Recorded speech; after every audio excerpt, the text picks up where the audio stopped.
তো বন্ধুরা সবাই এই ভিডিওটা দেখো, তারপর এই ভিডিওটার কিছু ফানি কমেন্ট পড়বো। চলো তাহলে শুরু করা যাক।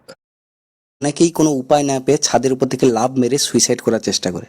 আবার অনেকে লাখ লাখ টাকা খরচা করে হেলিকপ্টার ভাড়ায় করে নিয়ে আসে। তো বন্ধুরা, এই ট্রিক্সগুলো ফলো করে কিন্তু আপনারা ছাদের উপর থেকে নিচে নামতে পারবেন না। তো আপনারা সেই ছাদের উপর থেকে কোনো একটা ঘরে ঢুকে যাবেন এবং সেখানে দেখতে পাবেন আপনারা অনেকগুলো সিঁড়ি। সেই সিঁড়ি বরাবর প্রথমে কিন্তু ডান পাটা দেবেন, ভুল করে একদম বাম পা প্রথমে দেবেন না, তাহলে কিন্তু এই ট্রিক্সটা কাজ করবে না। তো প্রথমে ডান পা, তারপরে বাম পা, ডান পা বাম পা, এই হবে।